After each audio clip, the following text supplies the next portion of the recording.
आदरणीय बंधुओं, माताओं व मेरी प्यारी बहनों, राधे राधे। आप सभी का हमारे YouTube चैनल जीवन की धारा पर बहुत बहुत स्वागत है। बंधुओं, आज हम इस वीडियो में गोपाष्टमी पूजा की विधि व गोपाष्टमी की प्राचीन कथा सुनेंगे, जिसे सुनने सुनाने से भगवान श्री कृष्ण की अपार कृपा प्राप्त होती है। वे जीवन में तरक्की के रास्ते खुलते चले जाते हैं। कथा कहानी सुनने के बाद यदि आप हमारे चैनल पर नए हैं तो कृपया हमारे चैनल को सब्सक्राइब करें, बेल आइकन को प्रेस करें ताकि हमारी वीडियो की नोटिफिकेशन सबसे पहले आप तक पहुंचे। वीडियो को शेयर व लाइक भी जरूर करें।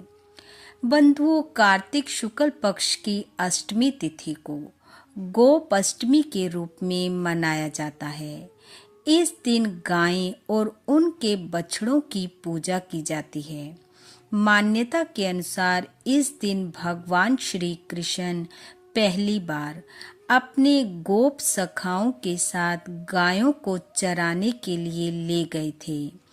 इसलिए सभी ब्रिजवासियों ने संध्या को गायों बछड़ों सहित भगवान श्री कृष्ण के सकुशल वापस लौटने पर खुशी व्यक्त करते हुए गायों की बछड़ों सहित पूजा की थी। इस दिन सुबह जल्दी उठ स्नान आदि कार्यों से निवृत्त हो गाय और बछड़े की पूजा की जाती है। सबसे पहले गाय और बछड़े को स्नान करवाएं, फिर रोली मोली गुड़ चावल से पूजा करें। हल्दी से गाय और बछड़े के थापे लगाएं, धूप दीप से आरती करें, फिर हरा चारा, गुड़, जलेबी, लड्डू गाय माता और बछड़ों को खिलाएं। गाय माता की परिक्रमा निकालें। परिक्रमा के बाद कुछ दूर गायों के साथ चलें और वापस आते समय जल से गाय के खुरों को सींचें। गाय बछड़ों के साथ साथ इस दिन ग्वाल बालों को भी उपहार स्वरूप कुछ न कुछ भेंट स्वरूप अवश्य दें। उन्हें भोजन करवाएं। गाय की पूजा से 33 कोटि देवी देवताओं का पूजन एक साथ हो जाता है। हिंदू धर्म में गाय को माँ का दर्जा प्राप्त है। भगवान श्री कृष्ण द्वारा गोचारण का पहला दिन कार्तिक शुक्ल पक्ष की अष्टमी का दिन था। इस दिन से भगवान श्री कृष्ण की लीला शुरू हुई थी। सबसे पहली बार गोचारण के कारण ही इस दिन का नाम गोप अष्टमी पड़ा। कुछ लोग इस दिन गोपाष्टमी व्रत को भी धारण करते हैं, क्योंकि जब भगवान श्री कृष्ण पहली बार ग्वाल बालों के संग गाय चराने गए थे तो माँ यशोदा और ब्रिजवासियों ने उनके सकुशल वापस लौटने के लिए व्रत रखा था और संध्या को उनके वापस लौटने पर गाय बछड़ों व ग्वाल बालों और भगवान कृष्ण को भोजन कराने के उपरांत सब ने भोजन ग्रहण किया था। आइए अब सुनते हैं गोपाष्टमी की कथा। गोपाष्टमी से संबंधित 2 कथाएं मानी जाती हैं और दोनों का संबंध भगवान श्री कृष्ण से है।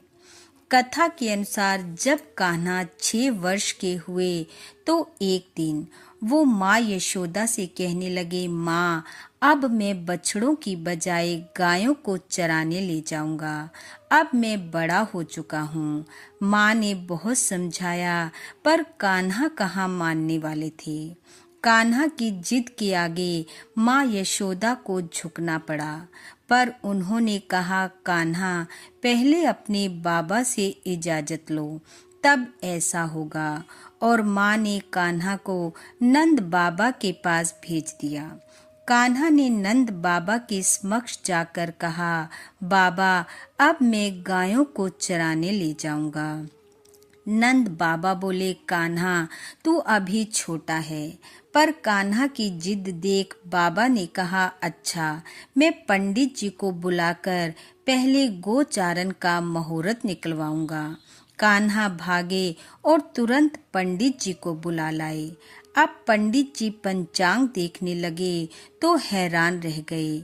नंद बाबा ने पूछा, पंडित जी क्या हुआ? वह बोले, बड़े अचरज की बात है कि अभी इसी समय के अलावा पूरा वर्ष गोचारण का कोई शुभ मुहूर्त नहीं है। शायद ये भगवान की ही लीला थी और उनकी इच्छा के सामने कोई मुहूर्त क्या था। कान्हा को उसी समय गोचारण के लिए तैयार किया गया। गायों के साथ साथ ग्वाल बाल भी तैयार हुए। चलते हुए जब माँ यशोदा कान्हा को पादुकाएं पहनाने लगी तो कान्हा बोले, माँ पहले मेरी गायों को पादुकाएं पहनाओ, फिर मैं पहनूंगा। भगवान की ये बातें सुनकर माँ भावुक हो उठी और कान्हा नंगे पांव गौचारण के लिए चले गए। इस प्रकार जब भगवान श्री कृष्ण गायों को पहले दिन चारण के लिए लेकर गए थे, उस दिन कार्तिक शुक्ल पक्ष की अष्टमी तिथि थी। उसी समय से हर वर्ष यह दिन गोपाष्टमी के रूप में मनाया जाता है। भगवान श्री कृष्ण के जीवन में गायों का महत्व बहुत अधिक था। उन्होंने स्वयं अपने हाथों से गायों की सेवा की। गाय सेवा के कारण ही इंद्रदेव ने इनका एक नाम गोविंद रखा था। दूसरी कथा के अनुसार जब भगवान श्री कृष्ण ने अपनी सबसे छोटी उंगली पर गोवर्धन पर्वत को धारण कर ब्रिजवासियों की इंद्र के प्रकोप से रक्षा की थी। इंद्र का प्रकोप ब्रिजवासियों पर इस तरह बरसा था कि लगातार 7 दिन तक वर्षा होती रही और भगवान कृष्ण ने उन्हें बचाने के लिए गोवर्धन पर्वत को उठाए रखा। मान्यता के अनुसार वह गोपाष्टमी का ही दिन था जब इंद्र ने अपनी हार स्वीकार की थी और भगवान से क्षमा मांगी थी, जिसके बाद श्री कृष्ण ने गोवर्धन पर्वत को नीचे रखा। इसलिए बंधुओं, गोपाष्टमी के दिन गाय बछड़ों और ग्वाल बालों की पूजा कर भगवान श्री कृष्ण का आशीर्वाद अवश्य प्राप्त करना चाहिए।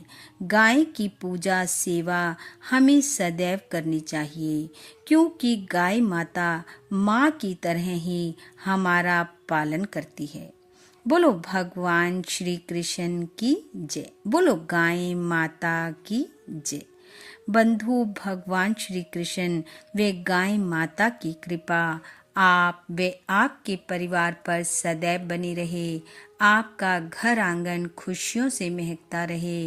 इन्हीं शुभकामनाओं के साथ आप सबका बहुत बहुत धन्यवाद। राधे राधे।